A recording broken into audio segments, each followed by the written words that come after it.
Assalamualaikum warahmatullahi wabarakatuh. Alhamdulillahi rabbil alamin. Assalatu wassalamu ala asyrafil anbiya'i wal mursalin wa ala alihi wa sahbihi ajma'in. Subhanaka la ilma lana illa ma 'allamtana innaka antal alimul hakim. La haula wa la quwwata illa billahil aliyyil azim. Rabbi shrah li sadri wa yassir li amri wahlul 'uqdatam min lisani yafqahu qawli amma ba'd.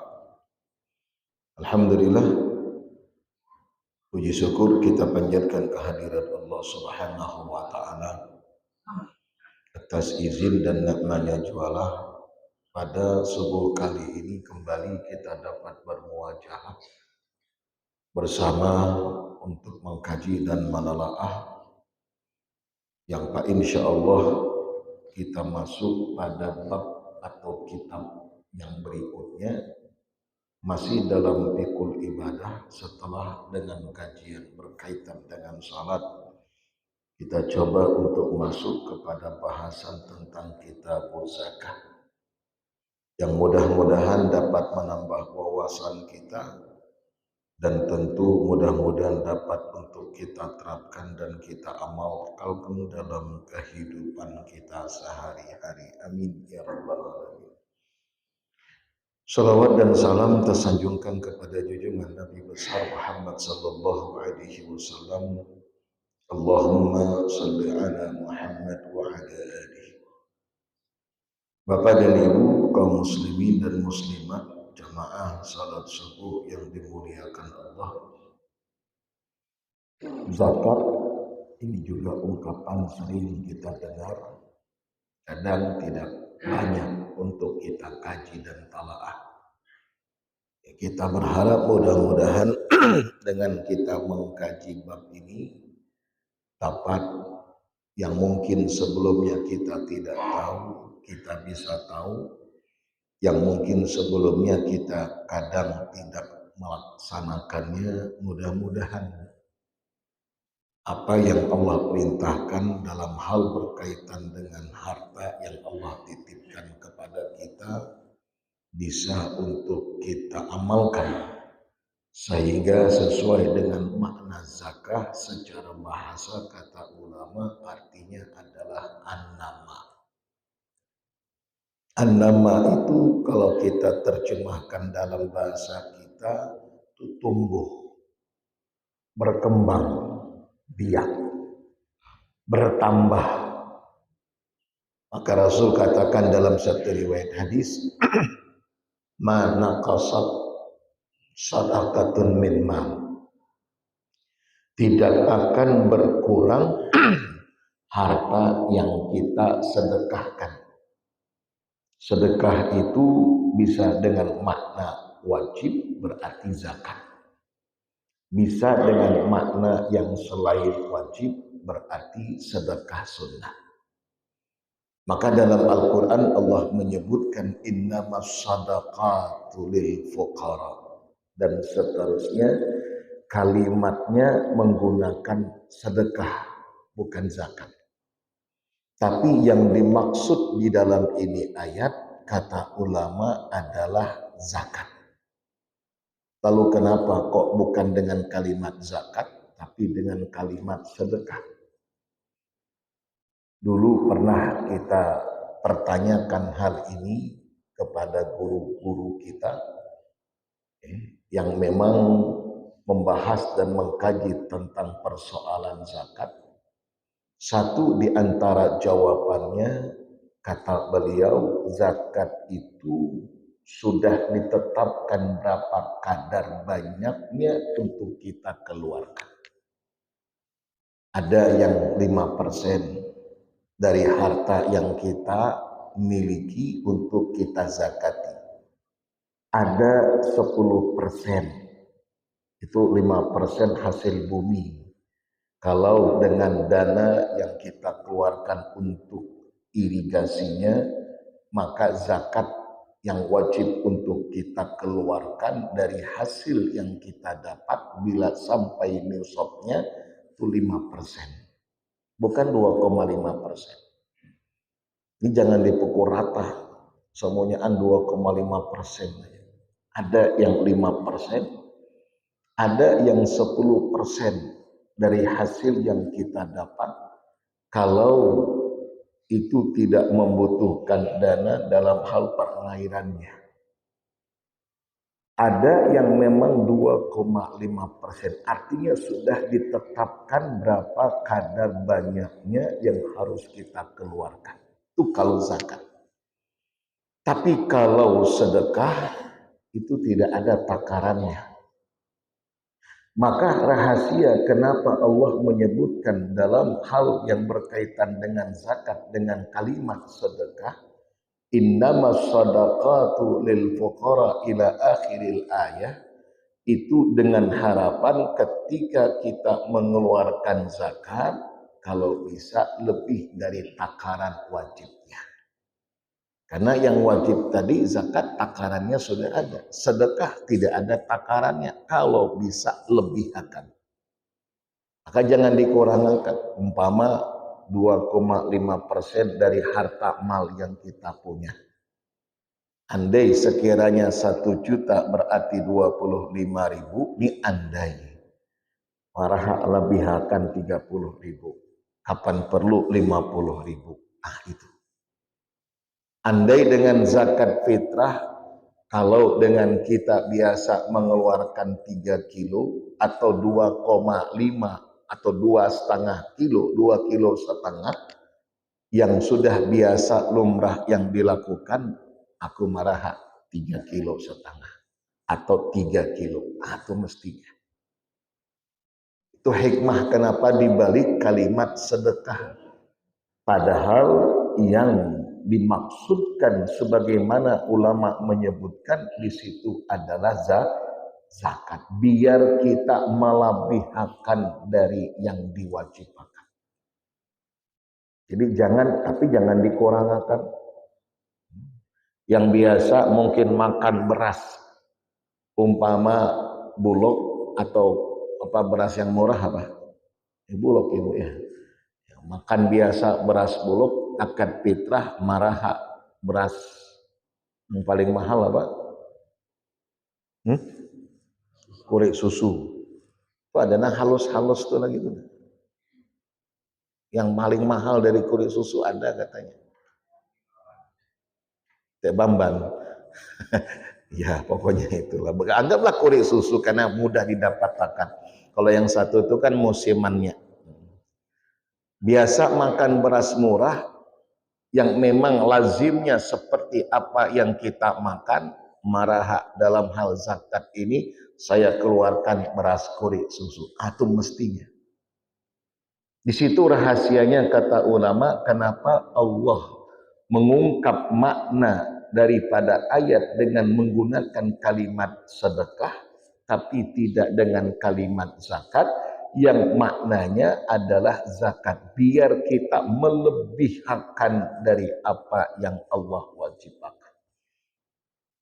Kenapa? Karena lagi-lagi ditinjau dari segi makna, zakat itu adalah an-nama, tumbuh dia, berkembang dia, tidak akan berkurang kata Rasul harta seseorang sebab karena zakat itu nggak akan berkurang.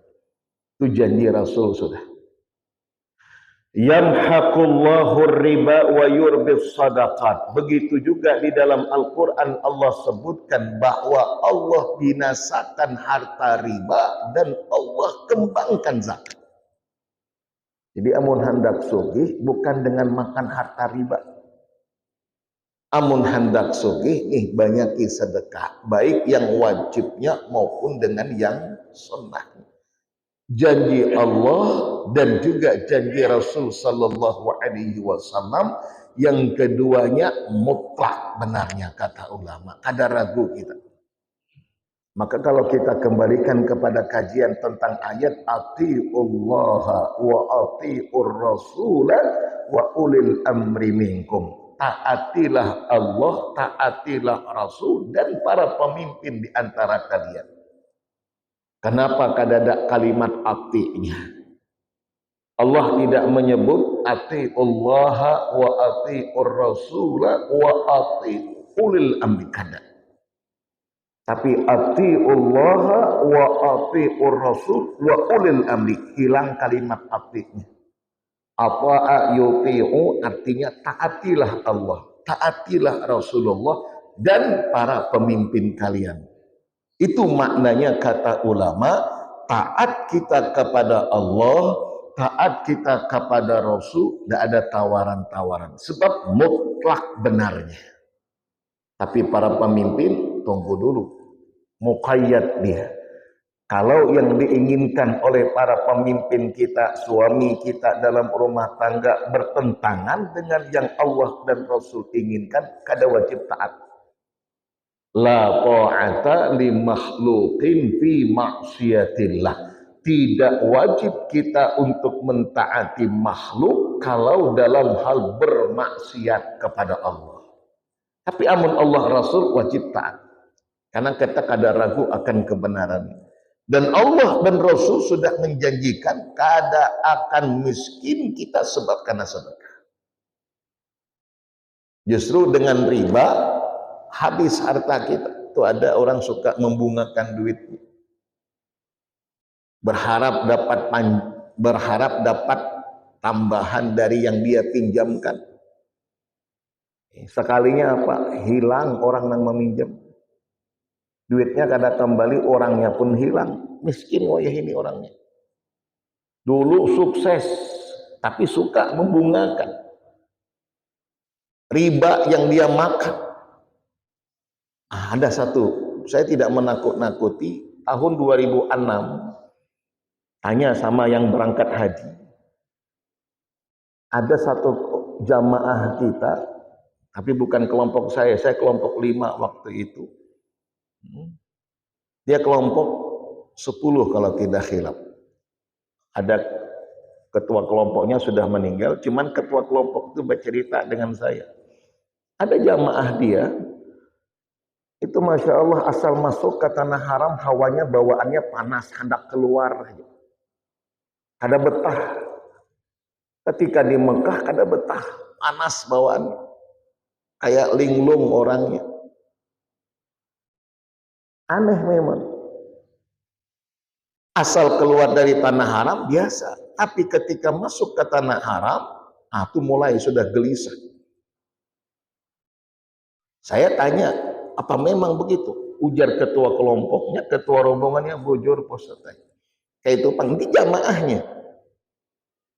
Ya kenapa kayak itu? Apa nang digawinya di tembilahan tuh gawiannya apa? Ternyata diceritakan oleh ketua rombongan suka membungakan duit. Bisa jadi tolak ke Makkah dengan menggunakan duit yang dengan haram. Itu bisa jadi. Maka saya teringat dengan sebuah hadis Rasul sallallahu alaihi wasallam, man hajja hadzal bait bimalin haram faqala labbaik Allahumma labbaik labbaik la syarika lak labbaik faqala Allah tabaraka wa ta'ala la labbaik alaik wa la sa'daik wa hajjuka mardudun alaik.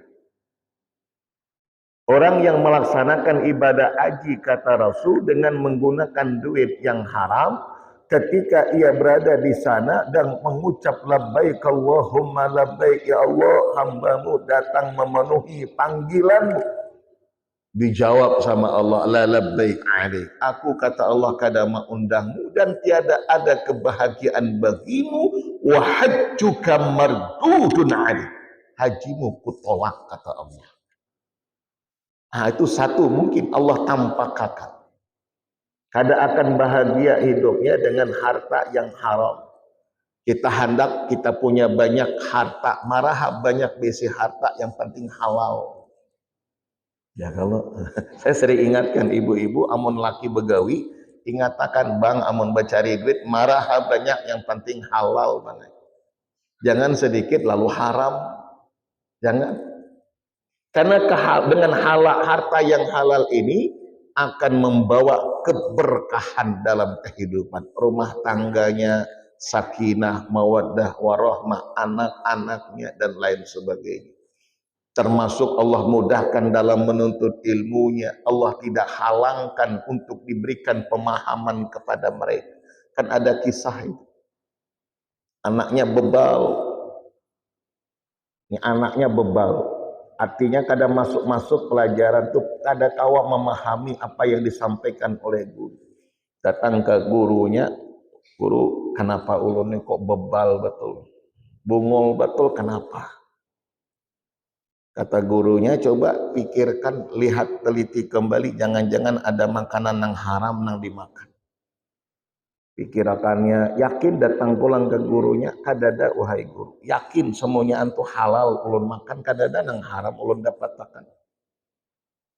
Lalu kata gurunya, kalau memang itu kamu tidak merasa, lalu kau gunakan untuk mendapatkan apa yang kau inginkan dari mana? Duit. Duit dari mana? Dari orang tua nang mengirim. Takunakan orang tua. Takunakan. Kebetulan yang dia punya cuma hanya seorang ibu. Bapaknya sudah meninggal. Ibunya tukang beulah wadai. Itu kisahnya seperti itu. Ma ambil upah. Takunakannya, ma duit yang dikirim itu dari mana mama dapat? Itulah kira-kira bahasanya. Dari ma ambil upah beulah wadai. Yakin kada halalnya? Yakin, ujar banyak kada haram. Ini hasil gawian ulun. Itu nang ulun antar yang ulun kirimkan hadan kau belajar. Kadada sedikit pun nang haram, yakin. Tapi Allah tampakkan di malam hari. Yang kadang kada tersadarkan oleh kita, sabab ketika beulah wadai, adonan yang dibuat tentu harus dicicip sebelum dimasak. Nah, mencicipi ini lupa meminta halal kepada yang punya. Mencicipi sedikit tuh Bang. Nanya. Kurang gula, tambahi lagi gula, aduk lagi. Manisan, tambahi banyu, aduk lagi. Kecairan, tambahi tepung. Kurang-kurang lebih seperti lo. Kayak kita lah makan.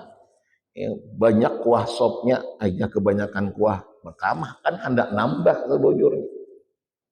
Akhirnya apa? Allah tampakkan gara-gara yang sedikit ini menjadi penghalang untuk kita memahami pelajaran, memahami ilmu. Keberkahan ilmu terhalangkan sebab karena yang syubhat ini.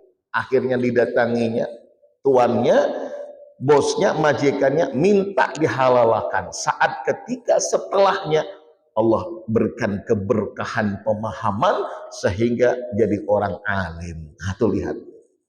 Maka ketika kita mengirim anak, mencarikan harta yang halal, berkah, itu akan ada kebaikan pada istri kita, akan ada kebaikan pada anak-anak kita.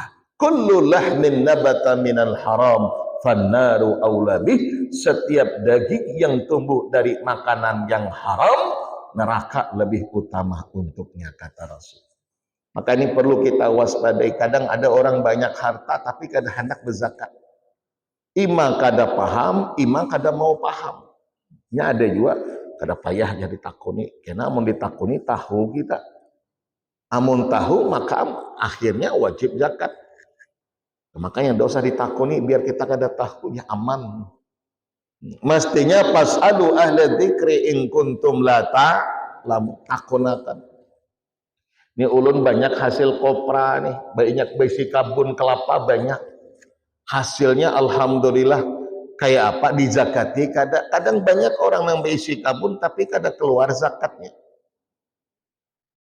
Wajib kada zakatnya. Kalau memang itu diwajibkan, kayak apa menghitungnya? Apakah dikiaskan kepada tijarah, perniagaan, atau kepada ziraah? Kalau ziraah pertanian berarti 5% sampai 10%. Kalau dikiaskan kepada tijarah, perniagaan berarti 2,5%. Nah, itu kan lain. 2,5% dengan 5 sampai 10% kada sama. Nah, ini yang kadang-kadang orang kada hendak mau tahu. Dosa takuni, karena mau ditakuni tahu kita imbaham, paksa mengeluarkan zakat. Seakan-akan terpaksa. Padahal apa kata Allah? Yamhaqullahu riba wa yurbis sadaqat. Ada ibu-ibu yang kadang-kadang hendak berzakat. anu ya amun kita pakai emas sabarataan samunyaan kada wajib zakat, pakainya samuan emas tuh gulu sampai 3 tingkat galongnya, galangnya semuanyaan kiri kanan, cincinnya.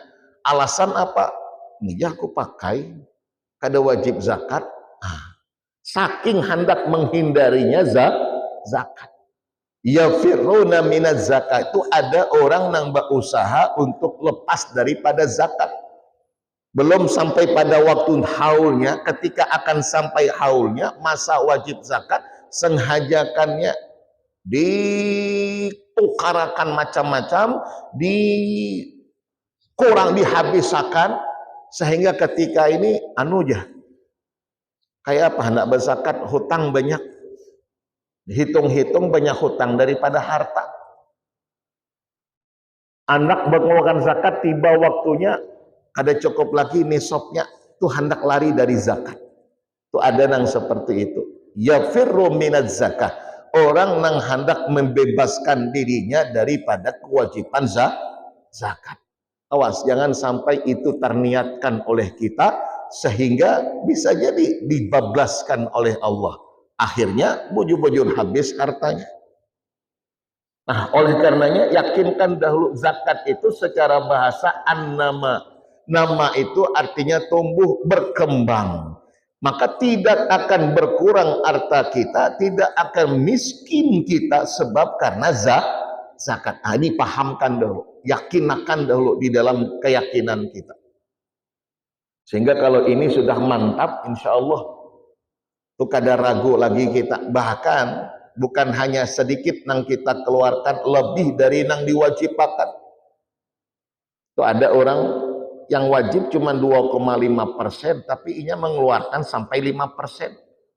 Aja nang wajib pian keluarkan cuma 2,5%. Kenapa pian keluarkan 5%? Maraha ujarnya, ibarat amun hendak maunjun, biar supaya dapat ganal, tuh umpannya harus ganal juga. Nah, sampai sebegitunya dia berpikir.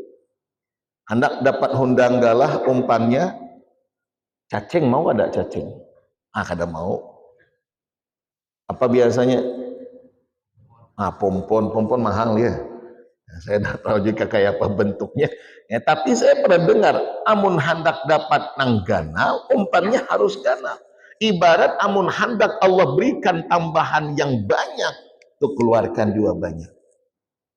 Jangan ngepas apalagi sampai kurang. Makan korek susu yang dikeluarkan beras bulog, tuh kada mau. Tuh banyak nang kadang-kadang kita rasanya takut betul dengan zakat.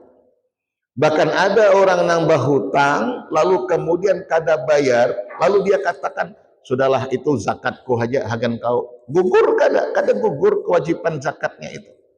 Tuh ada nang banyak kadang-kadang orang seperti itu.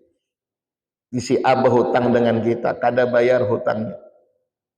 Yakin inya kada merasa kada kawa membayar. Akhirnya dia katakan, si A, pian punya hutang dengan saya 1 juta. Dah itu nang 1 juta tuh marah. Ulun anggap zakat aja, ulun zakat ulun terus gantian. Akhirnya dia tidak lagi mengeluarkannya 1 juta. Dengan alasan itu sudah aku keluarkan dengan melunasi hutang dari yang berhutang tadi aku anggap lunas, dan itu zakatku. Kada gugur kata ulama kewajiban itu. Hutang maka lunas, kewajiban zakatnya kada gugur, dan itu banyak terjadi kadang-kadang. Atau bisa jadi yang punya hutang 500.000, hendak bayar kada, amun hendak bayar kunjoki zakat, amun kada aku ada monjoki zakat. Nah itu ada juga nang kayak itu. Ayo aku hendak bayar hutang, amun bayar nih 500.000, ayo bayarnya. Itu wajib gugur kada kewajiban yang seperti itu? Ujar ulama, kada gugur kewajiban zakat sebab mensyaratakan itu.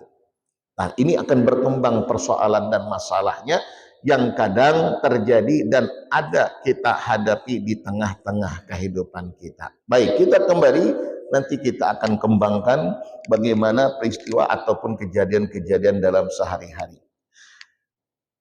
Lihat di dalam Al-Quran, Allah subhanahu wa ta'ala berfirman, khudh min amwalihim sadaqah tutahhiruhum wa tuzakkihim biha wa shalli alaihim inna salataka sakanun lahum aitun ma biha hasanatihim. Itu berkembang dengan khudh min amwalihim sadaqah. Sadaqah di situ artinya zakat. Ambil. Makanya memang kalau kita lihat dengan konteks ayat ini ada pendapat ulama dalam hal ini umpamanya Basnas. Kalau kita yang resminya itu mengambil khuz min amwalihim, ambil berarti ada peran aktifnya. Maka kalau dengan dipotong mungkin pegawai ya, dipotong apa semuanya karena mengamalkan ayat ini khuz min amwalihim sadaqah, ambil.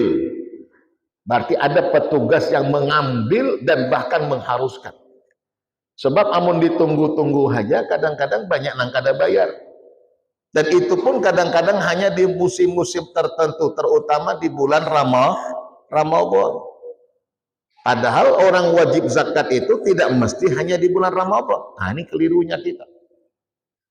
Kita bisa jadi syarat di antara satu di antaranya haul. Haul itu dalam hitungan 1 tahun belum tentu jatuhnya pada bulan Ramadan.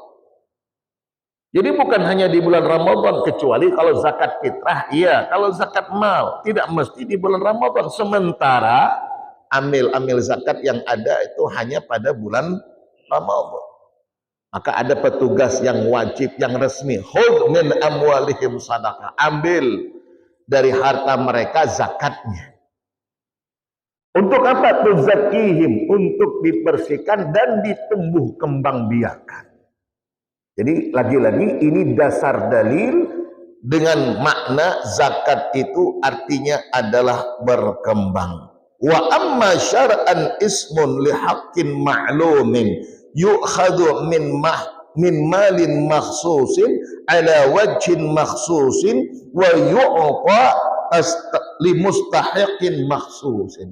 Harta yang memang sudah ditetapkan, lalu kemudian diambil zakatnya dari harta yang sudah ditetapkan ala wajhin makhsusin dengan cara yang juga sudah ditetapkan wa yu'ta li mustahiqin makhsusin dan diberikan kepada orang yang sudah ditetapkan.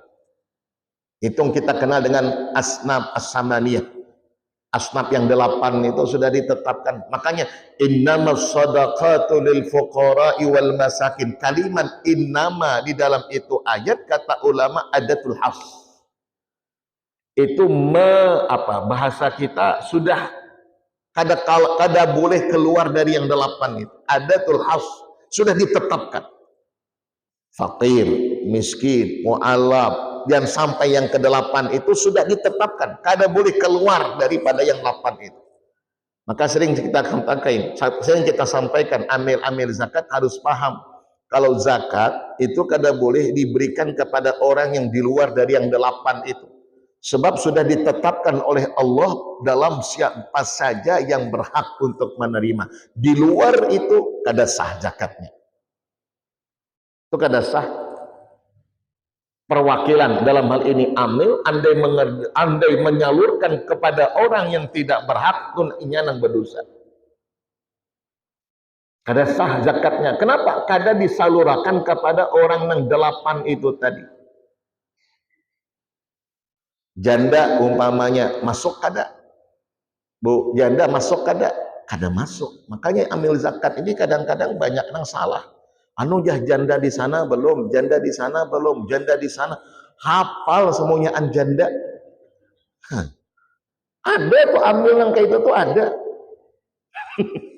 Spesialis janda, ini tahu benar lawan janda. Anu aja itu. Jangan jandanya yang digalakkan. Janda tapi kalau dia fakir, kalau dia miskin, oke. Tapi jangan jandanya, khawatir salah nanti persepsi terhadap bagi orang-orang generasi sesudah kita. Anak kita kada paham, disangkanya janda itu menjadi illah, menjadi penyebab berhaknya dia mendapatkan zakat? Kada, bukan jandanya. Tapi fakirkah ia? Miskinkah ia? Itu dia. Amunnya fakir, unjuk. Gak usah jandanya yang digalakkan. Karena salah nantinya. Kan ada janda yang sugih, kan ada. Besi punya banyak harta, meninggal suaminya. Namanya janda itu man mata zaujuha, orang yang ditinggal mati oleh suami, itu janda. Tapi harta banyak.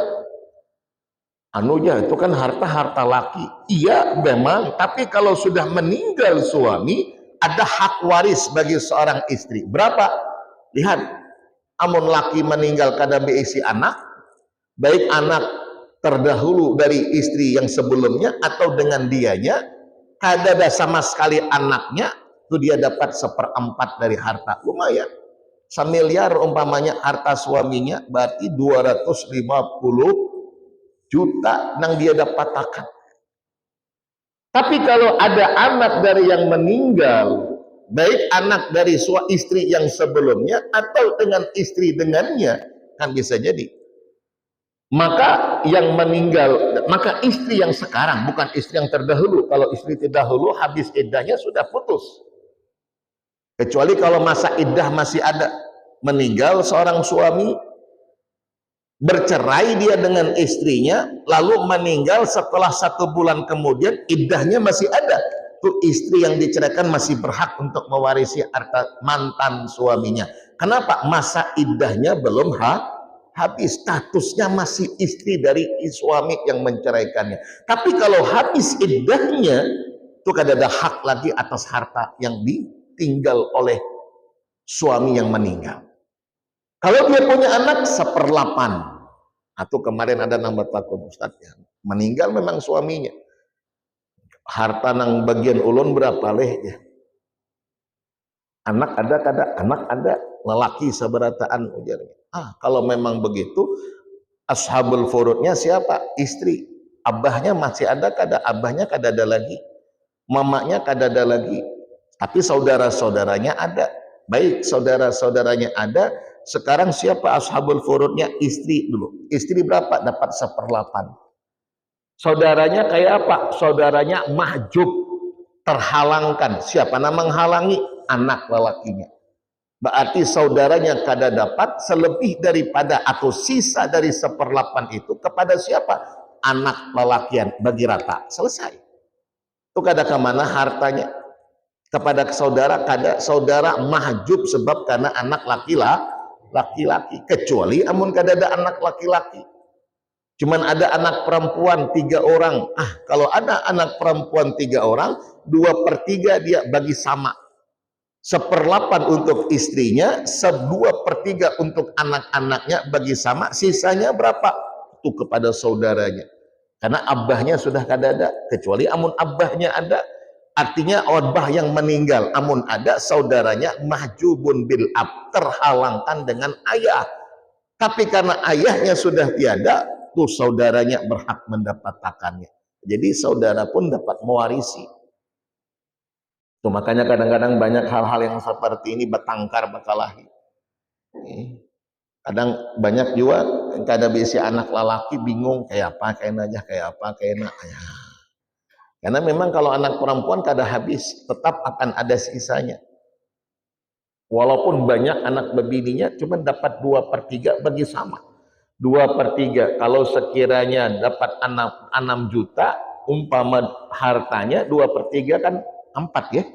4 juta untuk anak bebininya. Ada 4 orang, 1 juta seronganan. Masing-masing dapat 1, bukan 2/3, kada 2/3 bagi sama. Sama dengan istri yang lebih dari 1.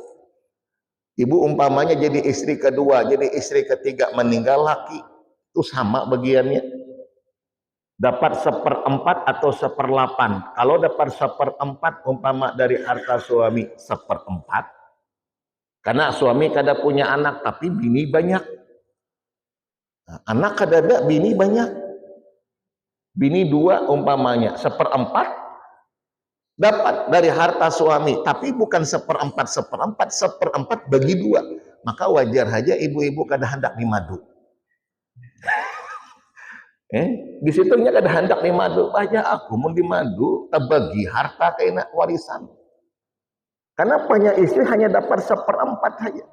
Bukan berarti istri pertama 1/4, istri kedua 1/4, kada. Istri dapat 1/4, kalau 2 bininya, bagilah 2. Sudahlah laki berbagi, harta pulang berbagi, kada. Ya, wajar.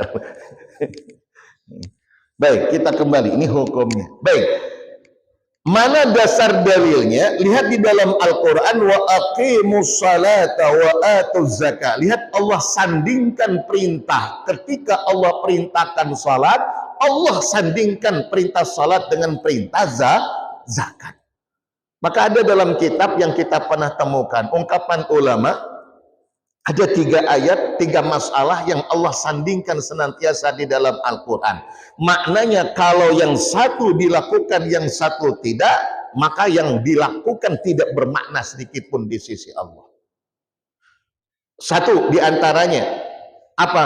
Anishkur lillah wali walidain. Bersyukur kita kepada Allah dan kedua orang tua. Itu Allah sandingkan. Maka dalam hadis ridallah ridwan walidain, ridha Allah ada pada ridha orang tua. Wa suhtullah, murka Allah ada pada murka orang tua. Kedua, atiullaha wa atiur rasul. Ketika Allah perintahkan taat kepada Allah, Allah sandingkan perintah agar kita juga mentaati Rasulullah. Kedua, ketiga, aqimus shalah wa atuz zakah. Ketika Allah perintahkan kita untuk salat, Allah perintahkan juga zakat. Artinya apa? Jangan hanya salat kita lakukan, tapi perintah zakat terabaikan. Kalau zakatnya kada dikeluarkan, salatnya dikerjakan, la faidatalah, kata ulama. Tuh akan bermasalah. Kenapa? Karena keduanya tidak dilaksanakan. Mestinya dikerjakan dan dilaksanakan keduanya, bukan hanya salah satu saja. Taat kita kepada Allah tapi kada Rasul, kada masalah. Aku aja taat dengan Allah aja cukup, Al-Quran hadis kada payah, masalah. Aku hanya taat dengan hadis saja, Al-Quran tidak, masalah. Harus dua-duanya. Begitu juga dengan sholat dikerjakan tapi giliran zakat ia abaikan, masalah. Atau zakat iya, tapi sembahyang kada, ini juga masalah. Dua-duanya harus untuk diterapkan dan diamalkan. Dan ini diwajibkan, waqad furidat fi sanah al-thaniyah minal hijrati, Allah wajibkan perintah zakat ini pada tahun kedua hijrah, ba'da fardhi zakat al-fitr, setelah kewajiban zakat fitrah. Jadi zakat fitrah dahulu yang Allah wajibkan. Kapan zakat fitrah itu diwajibkan? Di bulan Ramadan. Lalu kemudian Allah wajibkan zakat yang lainnya, zakat harta. Zakat fitrah itu zakat badan kita. Maka tidak semua yang punya banyak harta, saya ulangi, bukan berarti yang wajib mengeluarkan zakat fitrah itu bagi yang punya banyak harta semata, tidak. Tapi yang tidak punya banyak harta tapi mencukupi untuk kebutuhan dirinya dan keluarga pada hari raya, itu sudah wajib zakat fitrah. Maka beda zakat fitrah dengan zakat mal. Kalau zakat mal ada nisabnya tertentu dengan ukuran emas. Kenapa? Emas yang dijadikan tolak ukurnya karena emas itu naik harganya. Wayah ini berapa emas? Loh, berapa semayam? Hah? Wah, 3 juta. Tahunya baik. Ibu-ibu tuh memadahkan. Emas 3 juta lebih, ya ayo, ya jangan terlambat, ancapi. Itu naik dah wayah ini. Itu naik terus. Dulu emas murah 8 juta itu sudah wajib zakat. Dulu waktu emas murah, otomatis kebutuhan juga murah. Emas naik sampai wayah ini 3 juta. Andailah 3 juta. Berarti kalau 3 juta kali 1 gram saja. 1 gram berapa, Bu? 1 gram? 1 gram berapa? 1 mayam itu 3,4 gram. Berarti berapa kira-kira? Anggaplah 1 gram itu umpamanya 1 juta aja untuk memudahkan menghitung. 1 juta 1 gram. Berarti kalau 85 gram 85 juta. Andai harta kita bernilai 85 juta, itu keluarkan zakatnya. Itu 85. Kalau dulu 8 juta sudah wajib zakat tahun berapa itu? Tahun 2000-an. Sekarang 8 juta belum wajib zakat, tapi 85 juta. Nah, makanya emas itu jadi tolak ukurnya. Kenapa? Naik harganya terus-menerus. Nampaknya sudah habis waktunya. Beliau sudah peparak itu tanda. Insyaallah kita lanjut di lain waktu dan di lain kesempatan. Al-Fatihah. A'udzubillahi minasyaitonirrajim. Bismillahirrahmanirrahim. Alhamdulillahirabbil alamin. Arrahmanirrahim. Maliki yaumiddin. Iyyaka na'budu wa iyyaka nasta'in. Ihdinas siratal mustaqim. Shiratal ladzina an'amta 'alaihim ghairil maghdubi 'alaihim waladdallin. Amin amin ya rabbal alamin. Bismillahirrahmanirrahim. Alhamdulillahirabbil alamin. Wassalatu wassalamu ala asyrafil anbiya'i wal mursalin wa ala alihi wa sahbihi ajma'in. Allahumma ighfir lana ma akhtana wa ma ta'ammadna wa ma asrarna wa ma a'lanna wa ma anta a'lamu bihi minna. Antal muqaddim wa antal muakhir. La ilaha illa anta subhanaka Allahumma wa bihamdik. Nashhadu an la ilaha illa anta nastaghfiruka wa natubu ilaik. Wa sallallahu ala sayyidina Muhammadin nabiyil ummi wa ala alihi wa sahbihi wa sallam. Alhamdulillahi rabbil alamin. Assalamualaikum warahmatullahi wabarakatuh.